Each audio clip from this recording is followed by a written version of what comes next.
आज कथा पर कहानी टाइगर मेमन की। एक कम पढ़ा लिखा लड़का कैसे हिंदुस्तान के अंदर करोड़ों का कारोबार खड़ा करता है, किस तरीके से हिंदुस्तान के सीने पर एक ऐसा जख्म देता है। भारत की आवाम, हिंदुस्तान की आवाम आज तक कभी नहीं भूल सकी। 270 से भी ज्यादा लोगों ने अपनी जिंदगी, अपनी जान गंवाई इस टेरर अटैक में। 1000 से भी ज्यादा लोग इस हमले में घायल हुए थे। टाइगर मेमन, इब्राहिम मुश्ताक अब्दुल रज्जाक नदीम मेमन।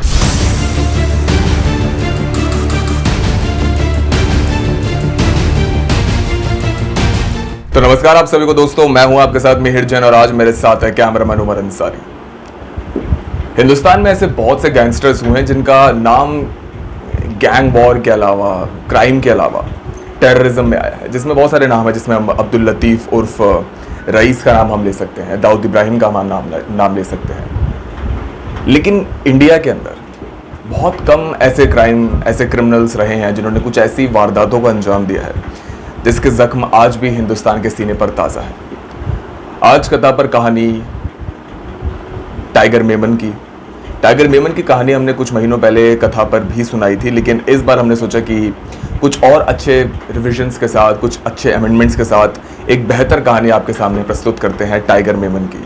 उस शख्स के बारे में कहानी जिसने 93 ब्लास्ट मुंबई में, बॉम्बे में अंजाम दिया था। इससे पहले हम जाने टाइगर मेमन कौन था, टाइगर मेमन की ज़िंदगी की शुरुआत क्या रही, एक कम पढ़ा लिखा लड़का कैसे हिंदुस्तान के अंदर करोड़ों का कारोबार खड़ा करता है, और फिर वही लड़का, वो कम पढ़ा लिखा लड़का किस तरीके से हिंदुस्तान के सीने पर एक ऐसा जख्म देता है जो भारत की आवाम, हिंदुस्तान की आवाम आज तक कभी नहीं भूल सकी।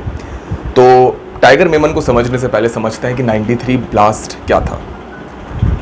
तो ये तारीख थी जब मार्च 1993 में बाबरी मस्जिद डिमोलिशन का प्रतिशोध लेने के लिए बॉम्बे के 12 लोकेशंस पर लगातार सीरियल ब्लास्ट हुए थे।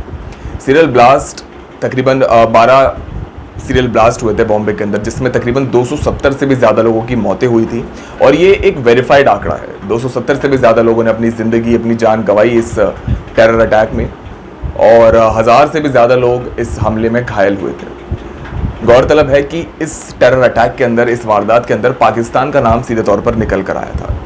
तो आज इस वारदात को किस तरीके से, जो इस वारदात का मास्टरमाइंड था, ये क्वेश्चन एक बार कई एंट्रेंसेस में भी पूछा जाता है। खास करके क्राइम रिपोर्टिंग के दरमियान बहुत से जो हमारे युवा पत्रकार, जो हमारे यंग सहाफ़ीज़ जो होते हैं, वो इस टॉपिक को लेकर बड़े जुझारू रहते हैं, क्योंकि इस विषय पर मीडिया की भागीदारी भी बहुत अहम है। उसके बारे में हम आगे जिक्र करेंगे। तो आज हम लोग बात करने वाले टाइगर मेमन की, जिसको इस 93 बॉम्ब ब्लास्ट का मास्टरमाइंड कहा जाता है, और इस मास्टरमाइंड ने किस तरीके से इस पूरी वारदात को अंजाम दिया। इसके अलावा ये शख्स था कौन, जिसको आज तकरीबन 31 साल बाद हम लोग याद कर रहे हैं भारत के अंदर। टाइगर मेमन, इब्राहिम मुश्ताक अब्दुल रज्जाक नदीम मेमन। यह नाम, इन तमाम नामों को अगर एक नाम में संजोया जाए तो नाम बनेगा टाइगर मेमन। जी हाँ, टाइगर मेमन का असली नाम था इब्राहिम मुश्ताक अब्दुल रज्जाक नदीम मेमन। पेट नेम नदीम मेमन, यानी कि घर के लोग, आस पड़ोस के लोग, दोस्त यार नदीम मुश्ताक कहकर पुकारते थे, लेकिन ज़्यादातर लोग नदीम कहकर पुकारा करते थे। लेकिन अब ये इब्राहिम मुश्ताक अब्दुल रज्जाक नदीम मेमन की कहानी किस तरीके से टाइगर मेमन नाम के इस प्लेटफॉर्म पर आ पहुंची, इसके बारे में जिक्र करते हैं। तो परिवार के लोग नदीम बुलाया करते थे, और जो पैदाइश हुई, तरबियत रही, पालन पोषण हुआ, वो हुआ बॉम्बे के अंदर। उस ज़माने मुंबई नहीं हुआ करता था, बॉम्बे हुआ करता था। तो ये बात है लेट 70s की।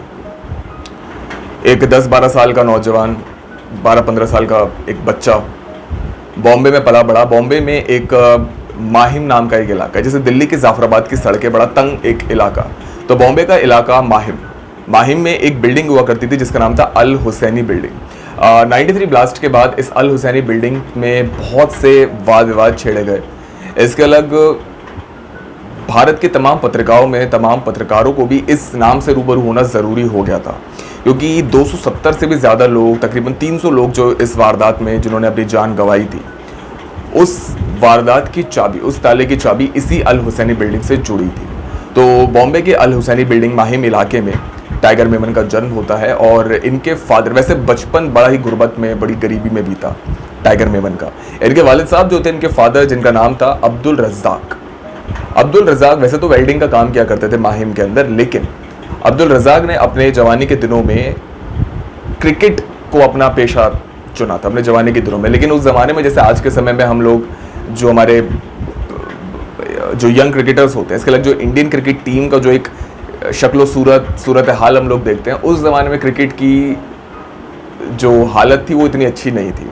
ये बात है नवाब पटौदी के टाइम पर, सैफ अली खान के जो पिता थे नवाब पटौदी, ये उन लोगों की उस ज़माने की बात है। तो नवाब पटौदी के टाइम की बात, उस समय अब्दुल रज़ाक बॉम्बे प्रीमियर लीग, उस समय बॉम्बे लीग उस समय हुआ करता था, और बॉम्बे लीग के अंदर टाइगर मेमन के पिता मिस्टर अब्दुल रज़ाक क्रिकेट के बेहद शौकीन और क्रिकेट बहुत अच्छे स्तर पर खेला। इसी में हमने अभी जो हमने नवाब पटौदी का नाम लिया, नवाब पटौदी का नाम इस सिलसिले में इसलिए लिया गया क्योंकि अब्दुल रज़ाक ने इतने अच्छे पैमाने पर उस ज़माने में क्रिकेट खेला कि वो नवाब पटौदी के साथ भी उनको मैच खेलने का एक दफ़ा मौका मिला था। तो अच्छे लेवल पर क्रिकेट खेला, लेकिन इकोनॉमिकल कंडीशंस, फाइनेंशियल कंडीशंस घर की अच्छी नहीं, आर्थिक तंगी के कारण अब्दुल रज़ाक ने क्रिकेट से खुद को दरकिनार कर वेल्डिंग का काम शुरू किया इसी माहिम इलाके में। अब माहिम इलाके में अब्दुल रज़ाक जिस तरीके से भी अपने परिवार को पाल रहे थे, तो परिवार का सबसे बड़ा लड़का जिसका नाम था नदीम मेमन, बाद में यही नदीम मेमन बना टाइगर मेमन। तो परिवार में अच्छा बड़ा परिवार जिसमें अब्दुल रज़ाक और उनकी बेगम, इसके अलग नदीम उर्फ टाइगर, सुलेमान टाइगर का छोटा भाई याकूब मेमन का नाम भी 93 ब्लास्ट में आया था, इसके बारे में भी आगे बात की जाएगी, और एक थे इनके भाई आयूब मेमन। तो इन चारों भाइयों में टाइगर उर्फ नदीम सबसे बड़े थे और क्वालिफिकेशन सिर्फ 10वीं पास करी। अच्छा, इसमें एक चीज़ देखने वाली ये थी कि जिस तरीके से अब्दुल रज़ाक एक अच्छे क्रिकेट प्लेयर हुआ करते थे अपने ज़माने में, तो ये चारों भाइयों ने भी बहुत अच्छे तरीके से ये लोग क्रिकेट खेला करते थे। टाइगर को भी क्रिकेट का बहुत शौक था, याकूब के भी क्रिकेट का बहुत शौक था, और सुलेमान या आयूब ने भी अच्छे स्तर पर क्रिकेट खेला। तो 10वीं पास करी टाइगर मेमन ने, और बॉम्बे में 10वीं पास करने के बाद टाइगर मेमन जॉब में चला जाता है, नौकरी वो अपना पेशा चुन लेता है क्योंकि घर में थोड़े पैसों की भी दिक्कत। अच्छा, एक छोटा कमरा, उस कमरे के अंदर इतना बड़ा परिवार, तो नदीम मेमन ने परिवार को सपोर्ट करने के लिए 10th के बाद अपनी पढ़ाई छोड़कर नौकरी करनी शुरू कर दी। अब नौकरी क्या थी? नौकरी भी तो मेमन बैंक उस ज़माने में माहिम के अंदर एक हुआ करता था। ये कोऑपरेटिव बैंक्स हुआ करते, जैसे दिल्ली के दरियागंज में जैन कोऑपरेटिव बैंक है, वैसे ही माहिम के अंदर एक मेमन बैंक हुआ करता था, और मेमन बैंक के अंदर बतौर पियोन यानी कि एक चपरासी की नौकरी मिली टाइगर मेमन को। तो तब तक तो क्या टाइगर मेमन का किरदार शुरू नहीं हुआ था, यही नदीम मेमन बतौर पियोन उस मेमन बैंक के अंदर उसने अपनी नौकरी शुरू कर दी। लेकिन हर किसी की ज़िंदगी में एक टर्निंग पॉइंट होता है, और यही एक टर्निंग पॉइंट, एक ऐसा टर्निंग पॉइंट जो कहीं ना कहीं हमारी ज़िंदगी पूरी तरह से कहते हैं ना ईस्ट टू वेस्ट है, पूरी ज़िंदगी हमारी बदल दे। तो एक ऐसा ही टर्निंग पॉइंट आया नदीम मेमन की ज़िंदगी में। नदीम मेमन, अच्छा, एक पियोन्स की जो लाइफ होती है, पियोन्स की लाइफ अगर आपने किसी बैंक में या किसी ऑफिस में अगर आपने देखी हो, तो नॉर्मल जो हमारे एम्प्लॉयज़ को जो डेस्क होते हैं, उन डेस्क से हट करके एक छोटा सा स्टूल या एक चेयर कुछ पियोन्स को दी जाती है। वहीं पर नज़दीक एक छोटी सी पेंट्री होती है और एक रिसेप्शन होता है जहाँ से वो सारे काम करता है, फाइल्स इधर से उधर करना, चाय कॉफ़ी ले आना। तो ऐसे ही एक छोटा सा एक स्टूल या एक चेयर दे रखी थी नदीम मेमन को। और हुआ ये कि मेमन बैंक का जो मैनेजर था उसने नदीम से चाय लाने को कहा। अब चाय लाने को तो कहा, लेकिन चाय मंगाने का जो अंदाज़ा बयां था उस मैनेजर का, वो बिल्कुल ठीक नहीं था। नदीम मेमन में एक अलग बात अपने भाइयों में ये थी, अपने पूरे परिवार में ये थी कि नदीम मेमन अपने पूरे ख़ानदान के अंदर सबसे ज़्यादा गुस्से वाला था। गुस्से वाला शुरू से था। अब जैसे मैनेजर ने गलत बर्ताव से चाय मंगवाई, तो उधर नदीम मेमन भी थोड़ा उखड़ा उसने एक गलत जवाब अपने मैनेजर को दिया। इधर मैनेजर को गलत जवाब दिया, उधर थोड़ा दोनों के बीच गर्मा गर्मी हुई। गर्मा गर्मी भी इस कदर हुई कि बात हाथापाई तक उतर आई। टाइगर मेमन ने उस बैंक मैनेजर को इतना मारा कि वो उसे अधमरा कर दिया मार के। लोगों ने बीच बचाव किया, तमाम एम्प्लॉयज़ आए, अपने मैनेजर को छुड़वाया, और इसके बाद टाइगर मेमन की नौकरी उस मेमन बैंक से खत्म, हमेशा के लिए खत्म। बहरहाल टाइगर मेमन अब एक पियोन से हट करके वापस एक आवारा लड़का, क्योंकि नौकरी थी नहीं, पैसे फिर वही ढाक के 3 पाल। तो टाइगर मेमन बेरोजगारी के दरमियान, अपनी गुर्बत के समय, गरीबी चल रही थी पूरे घर में, उसकी कुछ गलत संगत में उसके पैर पड़ते हैं, कुछ गलत लोगों से उसकी मुलाकात होती है। और वो गलत लोग कोई नशेड़ी या किसी गलत का मतलब ये नहीं था कि वो खाने पीने वाले लड़के थे। हाँ, गलत का मतलब ये कि जिन लड़कों के साथ अब उसकी उठ बैठ थी, जिन लड़कों के साथ उसने ताल्लुक बनाए थे, उन लड़कों का सीधे तौर पर जो कनेक्शन था वो अंडरवर्ल्ड से था। उस समय दाऊद इब्राहिम की भी पूरी धात थी बॉम्बे के अंदर, और बॉम्बे के अंदर कुछ छोटे मोटे गैंग्स भी थे, और उन्हीं गैंग्स की आड़ में टाइगर मेमन की भी मुलाकात कुछ गलत लोगों से हुई। अब टाइगर मेमन जो अभी तक नदीम मेमन जो एक बतौर पियोन अपनी ज़िंदगी गुजार रहा था, अब उसी पियोन ने रुख किया जुर्म की दुनिया का। अब जुर्म की दुनिया का भी रुख इस तरीके से किया, उस ज़माने में दाऊद का एक खासम खास एक बंदा, एक आदमी हुआ करता था जिसका नाम था मोहम्मद दोसा। तो डॉन मोहम्मद दोसा के जो सीधे तौर पर जो ताल्लुकात थे वो थे दाऊद इब्राहिम से, और इसी मोहम्मद दोसा से किसी ने नदीम मेमन को मिलवाया। और कुछ समय बाद ही इधर पियोन की नौकरी खत्म, उधर परिवार गरीबी में, नदीम मेमन परेशान कि अब ये लड़का क्या करेगा, क्योंकि सबसे बड़ा भाई तो जिम्मेदारी भी थी परिवार वालों की। तो नदीम मेमन ने बतौर ड्राइवर मोहम्मद दोसा के यहाँ नौकरी शुरू कर दी। इधर पियोन की नौकरी छूटी तो उधर गलत लोगों से मोहम्मद दोसा के यहाँ बतौर वो ड्राइवर उसने अपनी नौकरी शुरू कर दी। तो अब नदीम मेमन पियोन से हट करके मोहम्मद दोसा का ड्राइवर हो चला था। इधर ड्राइविंग का उसे शुरू से शौक भी था, ड्राइविंग में अच्छा हाथ साफ था, तो ड्राइविंग उसने शुरू करी मोहम्मद दोसा के लिए। लेकिन इस ड्राइविंग के अंदर देखने वाली बात यह थी कि इस ड्राइविंग के अंदर उसे पैसेंजर्स को ले जाने का काम नहीं था। इस ड्राइविंग के अंदर उसका काम यह था कि बॉम्बे डॉकयार्ड से, बॉम्बे शहर में, बॉम्बे के बाहर जो भी सामान तस्करी से मंगाया जाता था, यानी कि जो स्मगलिंग का सामान हुआ करता था, उस तस्करी के सामान को, उन तमाम चीज़ों को नदीम मेमन का काम यह था कि बॉम्बे डॉकयार्ड से कलेक्ट करे और जो एड्रेस उसे दिया उस एड्रेस पर जाके उस सामान की डिलीवरी कर दे। ये काम रहा अब नदीम मेमन का। अब मोहम्मद दोसा के यहाँ अच्छी नौकरी चल रही है, अच्छा, क्योंकि जुर्म की दुनिया में कदम रख चुका है तो पैसे भी ज़्यादा, परिवार वालों को कोई मालूमात थी नहीं। अब इसी बीच उसका एक दो बार दुबई जाना हुआ, क्योंकि काम का सिलसिला था, दूसरा मोहम्मद दोसा का विश्वास जीत चुका था, तो उसका एक दो बार दुबई जाने का उसको मौका मिला। दुबई गया तो दुबई में कुछ और अंडरवर्ल्ड डॉन्स, जिसमें पाकिस्तान के भी डॉन्स शुमार थे, हिंदुस्तान के भी डॉन, दुबई के कुछ लोकल शेखों से उसकी मुलाकात हुई। इसी बीच उसकी मुलाकात हुई पाकिस्तान के मशहूर डॉन दुबई में जो बैठा था, जिसका नाम था याकूब भट्टी, और पाकिस्तानी स्मगलर तौफीक जरियावाला। तो तौफीक जरियावाला से उसकी मुलाकात हुई, याकूब भट्टी से उसकी मुलाकात हुई, और अब टाइगर मेमन की भी जो उठबैठ थी पूरी अंडरवर्ल्ड के अंदर अच्छी खासी हो चुकी थी। मोहम्मद दोसा के यहाँ नौकरी, और इधर पाकिस्तानी स्मगलर से भी उसके ताल्लुकात मजबूत होते गए। अब इसी बीच एक वारदात ने अंजाम लिया। अब ये वारदात ये थी कि अभी जो मैं आपको बता रहा था, नदीम मेमन टाइगर मेमन, नदीम मेमन टाइगर मेमन, अब नदीम मेमन का किरदार एक तरीके से खत्म हो जाएगा इस एक पॉइंट के बाद, और टाइगर मेमन का किरदार शुरू होगा।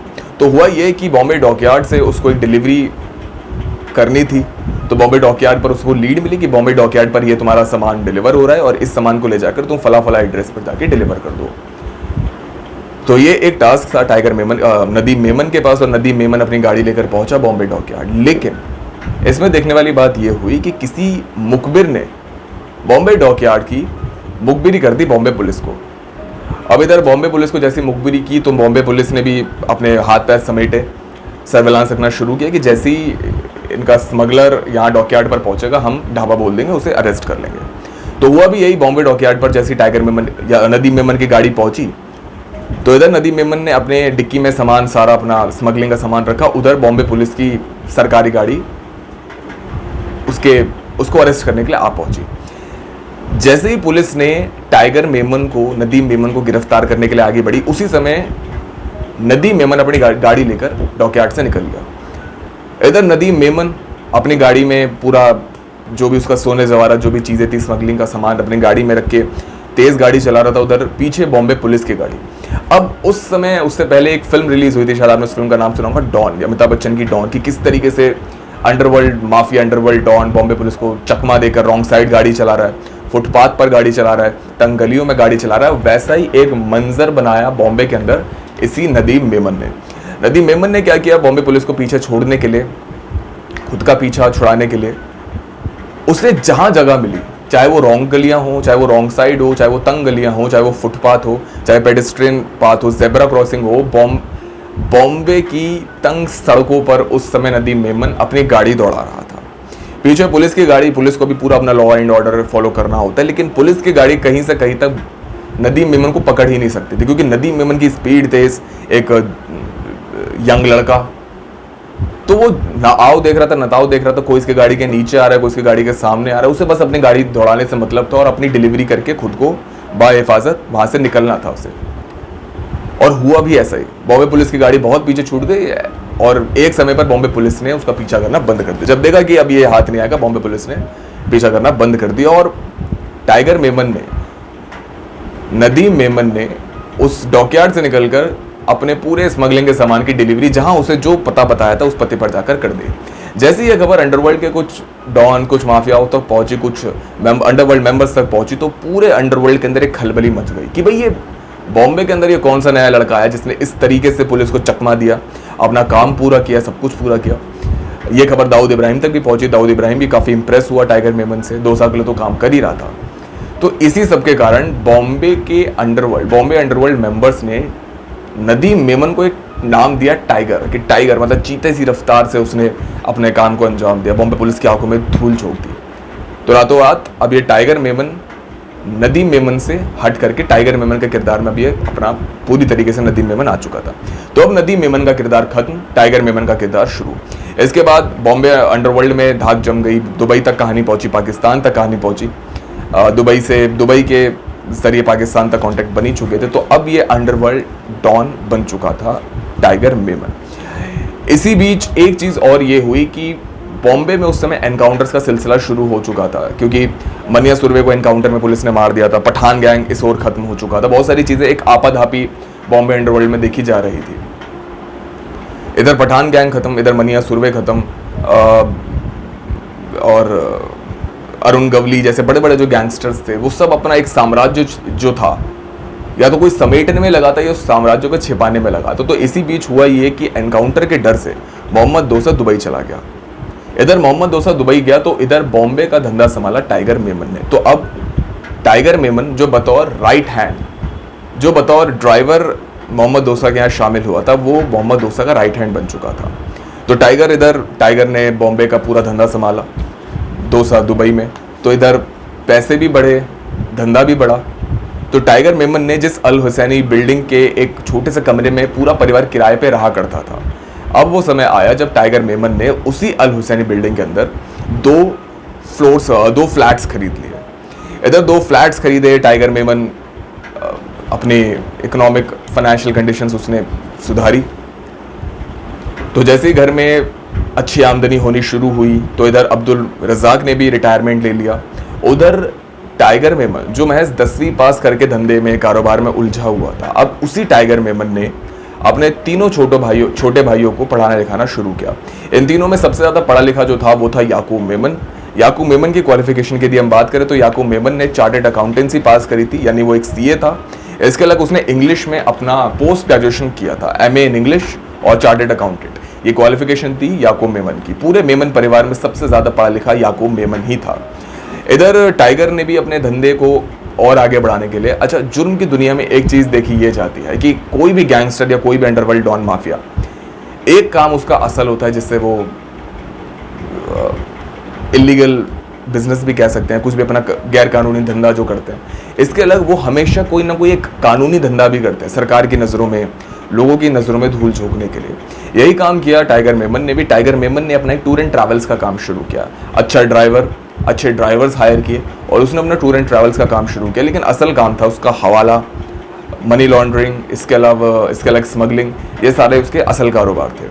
तो लोगों को दिखाने के लिए उसने अपना एक कारोबार शुरू किया टूर एंड ट्रैवल्स का, जिसका नाम रखा तिजारत इंटरनेशनल। इधर टाइगर मेमन ने अपना टूर एंड ट्रैवल्स का काम शुरू किया, उधर याकूब मेमन को भी एक अकाउंटेंसी का ऑफिस उसने खुलवा कर दिया बॉम्बे के अंदर। तो अब याकूब मेमन सेट, टाइगर मेमन का धंधा अच्छा चल ही रहा था, सुलेमान आयूब भी अपने काम में लगे थे। तो तिजारत इंटरनेशनल के नाम से टाइगर मेमन ने अपनी टूर एंड ट्रैवल्स एजेंसी खोली। एक बात और इसमें देखने वाली ये है कि टाइगर मेमन अपने धर्म के लिए बड़ा कट्टर था, इस्लाम को लेकर, मज़हब को लेकर, मुसलमानों को लेकर, दीन, कौम, ये जो लफ्ज़ थे ये टाइगर मेमन, क्योंकि जब वारदात हुई बॉम्बे सीरियल ब्लास्ट की, उसके बाद जो टाइगर मेमन के खास लोग थे या उनके अड़ोसी पड़ोसियों से जब इंटरोगेशन हुआ तो बहुत से लोगों ने इस बात का खुलासा किया कि टाइगर मेमन अपने मजहब को लेकर बड़ा कट्टर था। कहीं एक अफरा तफरी का भी माहौल था कि क्या हो सकता है क्या नहीं, और जिस चीज का डर था हुआ भी वही। 6 दिसंबर 1992 को लाखों कार सेवकों की भीड़ ने अयोध्या के अंदर बाबरी मस्जिद का विवादित ढांचा गिरा दिया। इधर विवादित ढांचा गिराया गया, उधर पूरे देश में दंगा फसाद शुरू हुआ। अयोध्या में दंगा हुआ, दिल्ली में दंगा हुआ, बॉम्बे में दंगा हुआ, पूरे देश के अंदर फसाद चालू हो गए। बाबरी मस्जिद की पूरी कहानी हम आपको किसी दिन इत्मीनान से पूरी कहानी बाबरी मस्जिद की भी सुनाएंगे, क्या पूरी उसकी हिस्ट्री थी, सब चीज़ें थी। तो अभी ब्रीफ में ये समझते हैं कि इधर बाबरी मस्जिद गिराई गई, उधर बॉम्बे में भी दंगा होता है। बॉम्बे में दंगे फसाद शुरू हुए। 6 दिसंबर को मस्जिद गिरी, 6 दिसंबर को मस्जिद गिरी और 7-8 दिसंबर से बॉम्बे में भी दंगे फसाद शुरू हो गए। दंगे फसाद के अंदर टाइगर मेमन की पूरी जिंदगी, इस पूरे मेमन परिवार की जिंदगी बदल जाती है। उसका रीजन ये था कि 6 दिसंबर 1992 को जब बाबरी मस्जिद गिराई गई, उसके अगले ही दिन टाइगर मेमन का जो तिजारत इंटरनेशनल का जो ऑफिस था, जिससे वो अपने टूर एंड ट्रैवल्स का काम पूरा किया करता था, उस पूरे काम के सुपरविजन उसका उसी ऑफिस से हुआ करता था। और उसी ऑफिस को, तिजारत इंटरनेशनल को, दंगाइयों की एक भीड़ ने पेट्रोल बॉम्ब डालकर आग लगा दी। हालांकि याकूब मेमन के ऑफिस में आग नहीं लगाई थी। इसमें यह कहा जा रहा था कि याकूब मेमन एक रोशन ख्याल शख्स था, एक सेक्युलर शख्स था। इसी वजह से दंगाइयों की भीड़ ने महज टाइगर मेमन की ही प्रॉपर्टी को टारगेट किया। तो इधर टाइगर मेमन के ऑफिस को जला दिया गया, उधर भारी नुकसान, पूरे शहर में दंगे फसाद, हजारों लोगों का कत्ल हुआ। तो इस बात से टाइगर मेमन, क्योंकि गुस्से वाला शुरू से था, वो परेशान हो जाता है। और वहीं पर कुछ लोगों का कहना यह था कि इधर टाइगर मेमन के ऑफिस को आग के हवाले किया गया। उधर टाइगर मेमन का एक डायलॉग भी उस समय काफ़ी डॉक्यूमेंट्रीज ने भी कवर किया था, आसपास के लोगों ने भी बताया था कि टाइगर मेमन चीख चीख कर अपने ऑफिस के बाहर खड़ा लोगों से कह रहा था कि मैं इसका बदला लूंगा, अक्खा माहिम जला देगा। मैं इस किस्म के कुछ लफ्ज़ उसके उस समय जर्नलिस्ट द्वारा रिकॉर्ड किए गए थे। तो लोगों ने क्लेम किया कि इस तरीके से सब चीज़ें रहीं, लेकिन इसी के बाद से टाइगर मेमन एक ऐसा कमिटमेंट करता है, एक ऐसी प्रतिज्ञा करता है, एक ऐसी कसम खाता है जिसने जितना नुकसान हिंदुस्तान को दिया, जितना नुकसान बॉम्बे की जनता को दिया, उतना ही नुकसान किया इस मेमन परिवार को।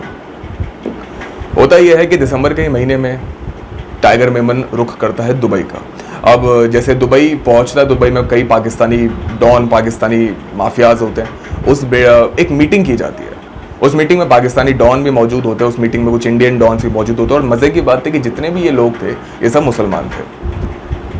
तो अब तय ये किया जाता है कि ये जो हरकत हुई है 6 दिसंबर 1992 को, जो अयोध्या में बाबरी मस्जिद गिरा दी गई, इसका बदला लेना, और इसका बदला किस तरीके से लिया जाएगा कि हम कुछ प्लेन्स हाईजैक कर लेंगे। लेकिन उस समय वो कांधार, उस समय पहले भी कांधार वगैरह काफ़ी कुछ हो चुका था, तो गवर्नमेंट काफ़ी अलर्ट थी अपनी फ्लाइट्स को लेकर के, एयरलाइन फ्लाइट्स को लेकर के। तो बहुत सारी चीज़ें तय करी गई कि अब क्या किया जाए। तो एक कॉन्स्पिरेसी तैयार की गई, क्योंकि इस बाबरी मस्जिद विध्वंस के अंदर जो सबसे बड़े नाम निकल कर आ रहे थे, लाल कृष्ण अडवाणी, इसके अलग बाला साहब ठाकरे। तो उस मीटिंग में, दुबई की उस मीटिंग में ये तय किया गया। अच्छा, उस दुबई की मीटिंग के अंदर कुछ ISI एजेंट्स भी थे, कुछ पाकिस्तानी आर्मी के अफसर भी थे, इसके अलग मोहम्मद दोसा भी था और टाइगर मेमन भी था। तो इस मीटिंग में तय ये किया गया कि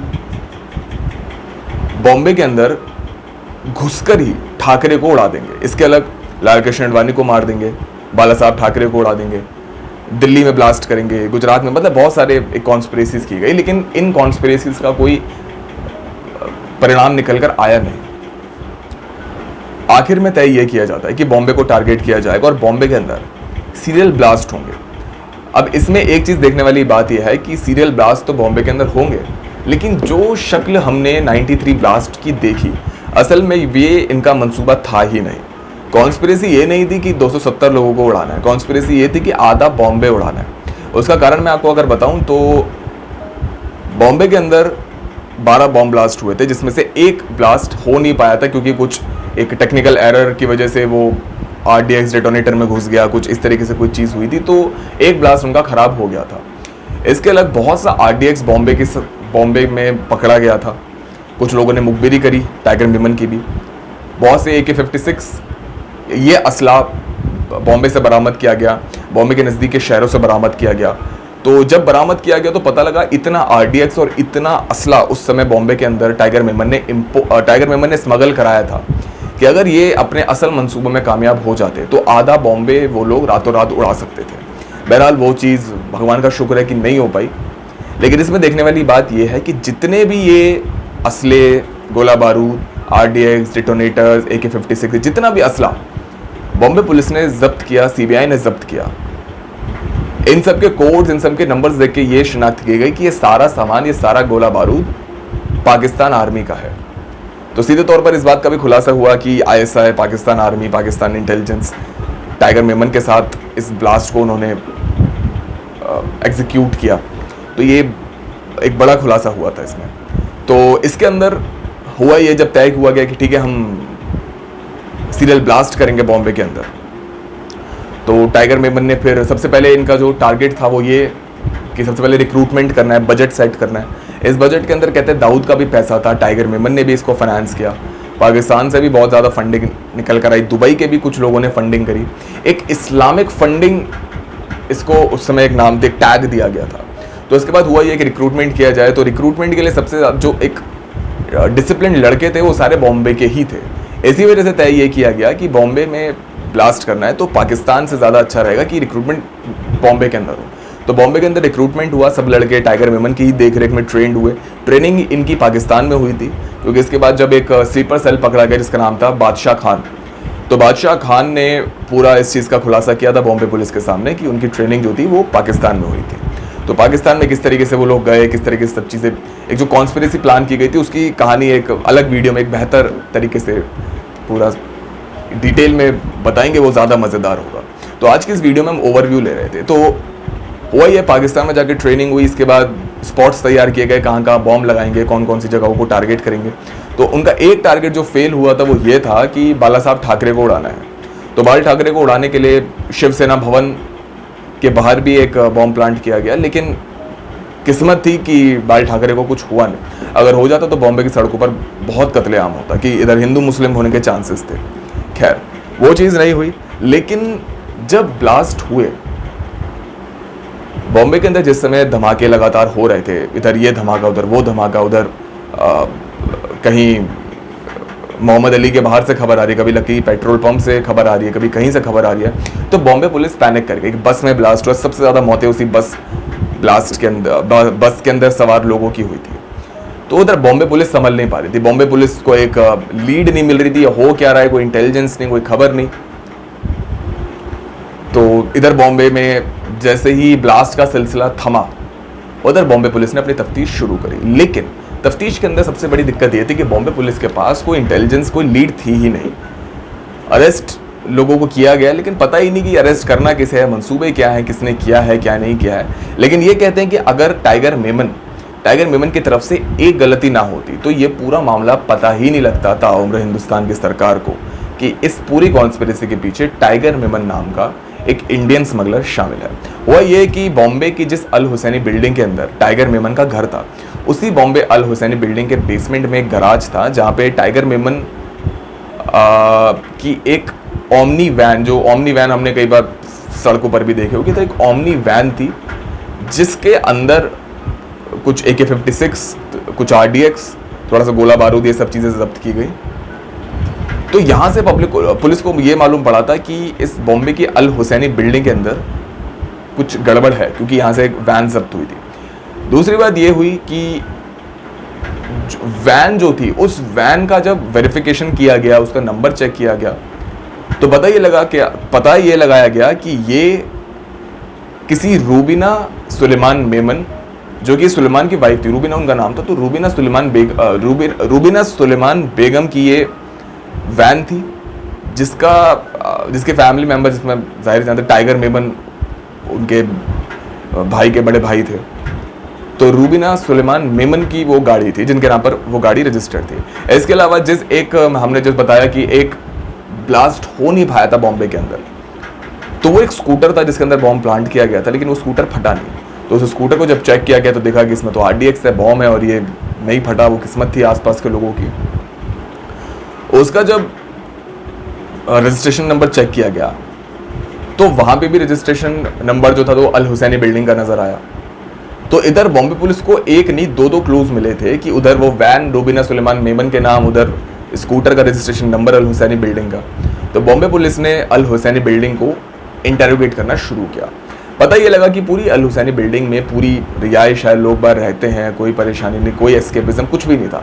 लेकिन टाइगर मेमन, जो ये मेमन परिवार था, मेमन परिवार ब्लास्ट के एक दिन पहले दुबई चला गया था, पूरा परिवार।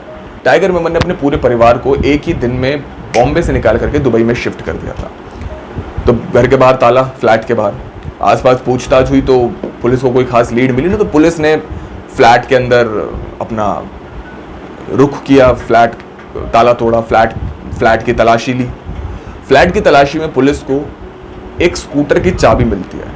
उस समय जो बॉम्बे पुलिस के जो कमिश्नर थे वो थे मिस्टर राकेश मारिया। तो राकेश मारिया को जैसे वो चाबी मिली थी, तो राकेश मारिया ने उस चाबी को उस स्कूटर में लगा के चेक करने का एक क्योंकि यही पुलिस का काम होता है, प्रेजेंस ऑफ माइंड। तो इसी प्रेजेंस ऑफ माइंड के कारण राकेश मारिया ने चेक करवाया कि इस स्कूटर और इस स्कूटर की चाबी में क्या कोई ये इसी स्कूटर की चाबी है या कुछ और। तो जैसे ही एक हेड कांस्टेबल ने उस स्कूटर में उस चाबी को लगाया, चाबी घूम गई, स्कूटर चालू हो गया। तो पता ये लगा कि इसी अल हुसैनी बिल्डिंग के मेमन परिवार का कोई शख्स तो है जो इस पूरे ब्लास्ट में इन्वॉल्व है, पूरे ब्लास्ट में शामिल है। बहुत सारी वारदातें हुई, पुलिस ने कई जगह छापे मारे, अरेस्ट किया लोगों को। इसी के बाद पुलिस ने एक शख्स को गिरफ्तार किया जिसका नाम था असगर मुकादम टाइगर मेमन का अकाउंटेंट था, मैनेजर था, सुपरवाइजर था। हमने कई बार देखा होगा हर एक प्रोफेशन के अंदर हर किसी के एक राइट हैंड्स होते हैं। तो उधर असगर मुकादम राइट हैंड था टाइगर मेमन का। उसको जब अरेस्ट किया गया, पुलिस को एक लीड थी असगर मुकादम के बारे में, तो जैसे ही पुलिस ने असगर मुकादम को अरेस्ट किया, उसी वक्त इस अल हुसैनी बिल्डिंग का टाइगर मेमन का भेद खुला बॉम्बे पुलिस के सामने। तो अब टाइगर मेमन दुबई जा चुका था। टाइगर मेमन दुबई में जब टाइगर मेमन को पता लगा कि बॉम्बे में टाइगर मेमन का नाम सामने आ चुका है, क्योंकि उस समय दूरदर्शन पे ब्लास्ट की खबरें सामने आ रही थी, दाऊद इब्राहिम की तस्वीर सामने आनी शुरू हो गई, दाऊद इब्राहिम के बारे में पूरी इन्फॉर्मेशन बतानी शुरू हो गई, वांटेड है, हमें चाहिए। तो दाऊद इब्राहिम ने रातों रात इधर बॉम्बे से दुबई परिवार को शिफ्ट किया और दुबई से पाकिस्तान अपने पूरी फैमिली को शिफ्ट कर दिया। इसमें कुछ इंटेलिजेंस की खबर ये बताती है कि जिस समय दाऊद के फादर को, इवन दाऊद की फैमिली को पता ही नहीं था ये हो क्या रहा है। तो ये कहते हैं कि दाऊद के फादर को जब पता लगा कि टाइगर के फादर को जब ये पता लगा, माफ़ कीजिएगा, टाइगर मेमन की बात हो रही है। तो जब टाइगर के फादर को इस बारे में पता लगा कि टाइगर ने बॉम्बे के अंदर सीरियल ब्लास्ट किया और इन्हीं सीरियल ब्लास्ट के कारण बॉम्बे में 100 लोग अपनी जान से हाथ धो बैठे, तो उनके फादर ने, कहते हैं, बीचों बीच कराची में, मतलब कराची के एक अच्छी कॉलोनी के अंदर बीचों बीच टाइगर मेमन को डंडे से मारा था। हालांकि इस बात के कोई सिर पैर नहीं मिलते कि अगर इंटेलिजेंस हमारा इतना पुख्ता था तो पहले ही ब्लास्ट की खबर क्यों नहीं हुई, इतनी बड़ी कॉन्स्पिरेसी अंजाम ले चुकी थी। इसके अलावा अगर टाइगर मेमन को मारते हुए हमारी इंटेलिजेंस ने देखा तो फिर इंटेलिजेंस ने टाइगर मेमन को अरेस्ट क्यों नहीं किया, इंटेलिजेंस ने टाइगर मेमन को उसका खात्मा क्यों नहीं किया, बहुत सारी चीज़ें आती हैं। अब इसी बीच एक नया मोड़ टाइगर मेमन की ज़िंदगी में हुआ ये कि जब ये बात टाइगर मेमन के पूरे परिवार को पता लगी कि मेमन परिवार से टाइगर मेमन ने इतनी बड़ी कॉन्स्पिरेसी को अंजाम दिया है, तो जैसे हमने बताया, याकूब मेमन एक सेक्युलर विचारों का एक शख्स, एक नौजवान था और बड़ा खूबसूरत, आप फोटोज़ देखें याकूब मेमन की। तो याकूब मेमन ने टाइगर मेमन से एक इल्तिजा करी कि तुम सरेंडर कर दो। तो टाइगर मेमन ने मना कर दिया कि सरेंडर करने के लिए मैंने ये सब थोड़ी ना किया। तो याकूब मेमन ने अपने पूरे परिवार को इस कॉन्स्पिरेसी से बचाने के लिए इंडियन गवर्नमेंट को सरेंडर करने का फैसला किया। हालांकि टाइगर ने मना भी किया, लेकिन याकूब मेमन झूठ बोल करके नेपाल के रास्ते से इंडिया आ रहा था। लेकिन इसमें याकूब मेमन के लिए गलत जो चीज़ थी वो ये थी कि जैसे इंडियन गवर्नमेंट को ही पता लगा कि ब्लास्ट हुआ, सब कुछ हो गया, तो हमारा इंटेलिजेंस भी अपने पूरे जोरों पर था। तो इंटेलिजेंस को एक लीड मिली कि टाइगर का छोटा भाई याकूब मेमन काठमांडू के रास्ते से दिल्ली आ रहा है। तो जैसे ही पुलिस को ये पता लगा तो पुलिस ने, क्योंकि वो सरेंडर करने के लिए रहा था याकूब मेमन, लेकिन पुलिस ने क्या किया, उसे काठमांडू एयरपोर्ट से अरेस्ट करके सीधा दिल्ली लिया। इधर दिल्ली में याकूब मेमन पहुंचा तो दिल्ली याकूब मेमन से बहुत सारे इंटेरोगेशंस किए गए, किसने किया, तुमने किया, तुमने नहीं किया, ये वो बहुत सारी चीज़ें की गई। तो याकूब मेमन ने ऐसे बहुत से एविडेंसेस भी पेश किए थे जिससे ये साफ होता था कि याकूब मेमन इस पूरे केस में था ही नहीं इन्वॉल्व। याकूब मेमन ने बहुत सारी बातों का खुलासा किया, पूरा अपना बताया कि किस तरीके से टाइगर ने इन सब चीज़ों को किया, और मेमन परिवार को कोई भी इस पूरी कॉन्स्पिरेसी में इन्वॉल्व नहीं था। लेकिन बॉम्बे पुलिस समेत शिवसेना का स्टैंड ये था कि याकूब मेमन को छोड़ा ना जाए, क्योंकि याकूब मेमन का दोष ये है कि याकूब मेमन को ब्लास्ट से पहले इस पूरी कॉन्स्पिरेसी के बारे में पता था, लेकिन याकूब मेमन ने हमें कुछ नहीं बताया, तो याकूब मेमन को फांसी लगा दी जाए। इसमें एक बात जो बॉम्बे पुलिस को थू करने के लिए काफ़ी है, वो ये थी कि टाइगर का एक स्लीपर सेल हम उसे कहें, या उसका एक टेररिस्ट हम उसे टैग दें, तो एक छोटा मोटा हिस्ट्री शीटर था जिसने ब्लास्ट से पहले पुलिस में सरेंडर किया था, और बॉम्बे पुलिस को लीड एक इन्फॉर्मेशन दी थी कि बॉम्बे के अंदर सीरियल ब्लास्ट होने वाले हैं और इन सीरियल ब्लास्ट होने से पहले आप रोक लीजिए, लेकिन बॉम्बे पुलिस ने उसकी बात अनसुनी कर दी थी। तो उसके बाद याकूब मेमन पर एक एलिगेशन क्या लगाया गया कि याकूब मेमन को ब्लास्ट से पहले पूरी कॉन्स्पिरेसी के बारे में पता था, लेकिन याकूब मेमन ने हमें कुछ नहीं बताया, तो याकूब मेमन को फांसी लगा दो। इसमें सबसे ज़्यादा नाम निकल कर आया था शिवसेना के, अलग कुछ राइट विंग और पार्टीज थी जिन्होंने याकूब मेमन को फांसी दिलाने के वो पक्ष में थी। हालांकि जब अगर याकूब मेमन ब्लास्ट से पहले सब कुछ जानता तो फिर वो अब सरेंडर क्यों करता, ये बात किसी ने नहीं सोची। याकूब मेमन, आपको शायद ध्यान में होगा, 2015 का समय था जब याकूब मेमन को फांसी हुई। तो ये कहते हैं कि सालों साल तक याकूब मेमन 93 में याकूब ने सरेंडर किया और 2015 में उसको फांसी हुई, तो तकरीबन 22 साल याकूब मेमन जेल में रहा। तो ये कहते हैं जिस समय फाइनल डिसीजन आया याकूब मेमन का, याकूब मेमन को शुरू से ये एक कॉन्फिडेंस था कि वो छूट जाएगा, क्योंकि जब उसने कुछ किया नहीं, उसने सरेंडर किया, सब कुछ किया, तो उसने एविडेंसेस पेश किए, केस उसका स्ट्रॉन्ग था, तो याकूब मेमन को लगा कि शायद वो छूट जाएगा, लेकिन वो छूटा नहीं। लास्ट जब उसका डिसीजन आया कोर्ट का कि नहीं याकूब मेमन को फांसी लगानी ही है, तो याकूब मेमन ने भरे दरबार में, भरे कोर्ट में एक बात कही थी, जो उसने एक लाइन बोली थी, वो लाइन मीडिया में भी बहुत हाईलाइट की गई थी। याकूब मेमन ने भरे कोर्ट में कहा था कि टाइगर सही था, यानी कि याकूब मेमन ये कहना चाह रहा था कि टाइगर ने कहा था कि तुम सरेंडर मत करो, तुम मारे जाओगे, तो टाइगर सही था। याकूब मेमन ने एक ये बात कही थी, और मेरे हिसाब से भी व्यक्तिगत तौर पर ये बात ठीक है कि करा टाइगर ने तो सज़ा भुगती याकूब ने, ये कहीं से कहीं तक ठीक नहीं है। हालांकि अगर याकूब इन्वॉल्व था तो बिल्कुल फांसी होनी चाहिए थी, लेकिन अगर वो इन्वॉल्व नहीं था तो फांसी नहीं देनी चाहिए थी। बहरहाल याकूब मेमन को फांसी हुई 2015 के समय। व्यक्तिगत बात बताऊं तो जब याकूब मेमन को फांसी हो रही थी तो उस समय मैं स्कूल में था, आई थिंक 8th 9th में मैं था, और मुझे ध्यान है जब उसको फांसी हुई सुबह का वक्त था और मैं सो रहा था, तो मेरे फैमिली मेम्बर्स ने बताया कि याकूब मेमन की फांसी हो गई है, तो मुझे ध्यान है इस बात का भी। खैर उस समय तक तो जर्नलिज्म मीडिया से कोई लेना देना नहीं था, लेकिन एक इमोशनल, कुछ लोग याकूब मेमन से हमदर्दी भी रखते हैं, कुछ लोग हमदर्दी नहीं भी रखते हैं, लेकिन याकूब मेमन के बारे में जैसे मैंने, अच्छा याकूब मेमन का एक सबसे बड़ा जो एक पॉजिटिव चेहरा जो निकल कर आता है कि जिस समय याकूब मेमन जेल में था तो याकूब मेमन बहुत से बच्चों को, बहुत से कैदियों को पढ़ाया भी करता था जेल में रहते हुए। पढ़ा लिखा बहुत अच्छा था, इंग्लिश बहुत अच्छी बोलता था, अकाउंट्स में बड़ा, क्योंकि ज़ाहिर सीए था, तो याकूब मेमन की क्वालिफिकेशन सीए थी, लेकिन उसका अंजाम क्या हुआ वो हम सभी जानते हैं। इसके बाद ये कहते हैं कि जिस समय याकूब मेमन को फांसी हुई थी तो उसी बॉम्बे की अल हुसैनी बिल्डिंग में टाइगर मेमन की माँ, टाइगर और याकूब की मम्मी, जो उनकी अम्मी थी, वो उसी अल हुसैनी बिल्डिंग में थी। तो जिस समय याकूब को फांसी हो चुकी थी, कराची से अल हुसैनी बिल्डिंग में एक फ़ोन कॉल आया था, और ये कहते हैं कि वो फ़ोन कॉल टाइगर का ही था, जिसमें टाइगर ने अपनी अम्मी से कहा कि जुल्म की इंतहा हो गई है, ज़ाया नहीं जाएगा, सबके आंसू ज़ाया नहीं जाएंगे, मैं उन्हें चुकाऊंगा। तो इसके बाद टाइगर और याकूब की अम्मी ने जवाब दिया कि अब बस पहले की वजह से मेरा याकूब गया, अब और मैं नहीं देख सकती, ये टाइगर की माँ ने कहा था। इसके बाद टाइगर ने जवाब दिया था कि रो मत अम्मी, इन्हें इजाफा देना होगा। लेकिन इसके बाद से अब तक टाइगर मेमन की कोई ना खबर ना कुछ लोग तो ये भी कहते हैं कि टाइगर मेमन के मना करने के बावजूद जब याकूब मेमन बॉम्बे आया तो आईएसआई ने टाइगर को मरवाने की भी कोशिश की गई थी ताकि उनका ना भांडा फूट जाए। हालांकि उनका भांडा फूटा भी, लेकिन कहते दाऊद ने बीच बचाव करा के उसे बाहिफाजत उस सिलसिले से निकाला। तो आज अगर हम बताएं तो ये कहते हैं कि टाइगर मेमन मीट और रियल स्टेट्स का धंधा करता है कराची के अंदर। इसी के अलग एक जावेद चिकना, जो टाइगर मेमन का खास था, टाइगर मेमन का राइट हैंड था जावेद चिकना, वो कहते हैं कराची के अंदर एक मल्टी कुजीन रेस्टोरेंट चलाता है, और आज भी इनके गिरबान हिंदुस्तान की सरकार के हाथों से कोसों दूर है, कानून से कोसों दूर है। तो ये पूरी कहानी थी, पूरी कथा थी टाइगर मेमन की। लेकिन इस समय दोस्तों गौर करने वाली कुछ बातें भी हैं।